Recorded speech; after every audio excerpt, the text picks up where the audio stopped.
Hi, y'all.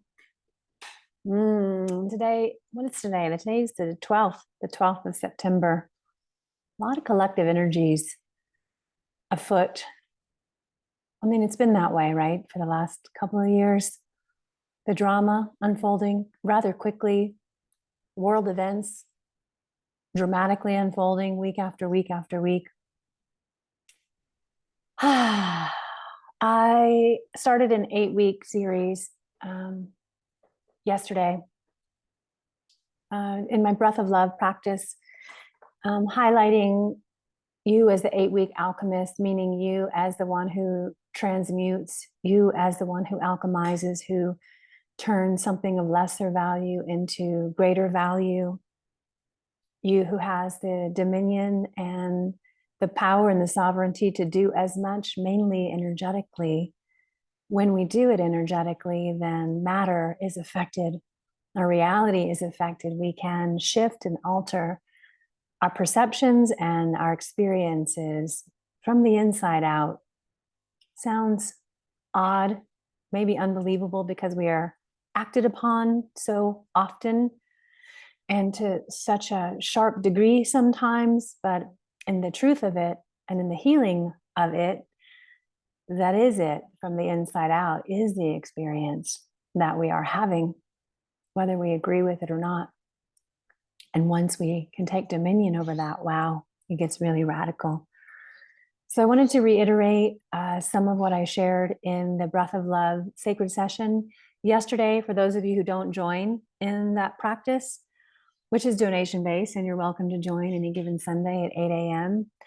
I thought I would offer you some of the questions that I asked the live attendees and then finish it the way I finish a session by reading a poem.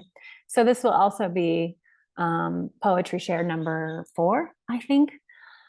So these are the questions, the theme of getting real, you getting real. I'm only offering that because I'm also doing my best to get real. And though my energy level is like in the toilet today, I thought I'm just going to capture something to be of service to the heart today, my heart and your heart, and may it serve you in any way that it can. So these are the questions to support you in getting more real in your own experience, starting to become more aware of what is at play for you. So as I read them, just think about them, contemplate them. Are there habits and thoughts that you hide from others or from yourself? Habits or thoughts that you hide from other people and from yourself? Are there parts of yourself that you hide or pretend about? I didn't know how much of a pretender I was until a couple of years ago. Just had no idea. No idea about my people pleasing and my good girl attitude and leaving myself to serve other people. Wow, it was intense, the level of pretense and the level of pretending that I had, I want to say, like, scaffolded around myself.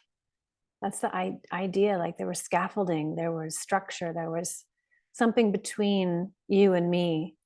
There was this facade, there was this pretense, and the truth of me was behind it, very hidden from you and certainly from myself up till that point, up to the point of my own discovery process, which created a huge cognitive dissonance. Quite intense. Quite intense. And my soul and myself were obviously ready for that level of transformation. And I'm ever so grateful, as hard as it was, to pull myself through. I've done it and I'm grateful for it. And that's why I hold space for other people who are interested. So, next question. Are there times or relationships where you can't, won't, or don't speak what's true for you? Are you speaking your truth? And why don't you? Why can't you? Why haven't you? Is it the person? Is it the dynamic? Is it the relationship? Is it too risky? Will you not be received? Will you be judged? Are you concerned about how you will be perceived, if you will still be cared about or loved or valued? Speaking our truth is not easy, and it's paramount that we learn how to do it, When someone asks something of you, do you pause to consider, or do you respond out of habit?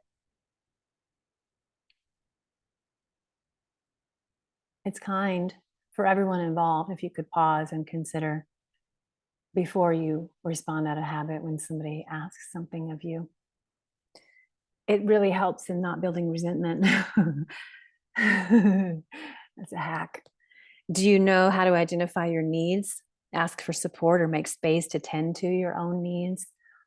I had to confess that I wasn't able to identify my own needs until maybe 5 years ago. It's a maladaptive pattern of a lot of codependence, that we externalize our entire process, and that we are so good at tending to other people's needs. We become caregivers, we become hovering mothers, we become nurses, or, take care of rescue animals, or whatever it is. Take care, take care, take care. We are not tending to ourselves. We are not taking care of ourselves. And so, can you identify your needs, and are you willing to make space to tend to your own needs? Because that's your responsibility. You've got to steward your own thing, this human being, this vessel, this self, the small self. Steward it into the big self, the big S. Do you honor your boundaries, and do you respect other people's boundaries? What are your boundaries? Do you know how to set boundaries? Have you set boundaries? Have people crossed the boundaries? Do you speak to it when they cross? Do you speak later? It's okay. We're figuring it out. Do you respect other people's boundaries? Or if someone says no, do you try to manipulate them?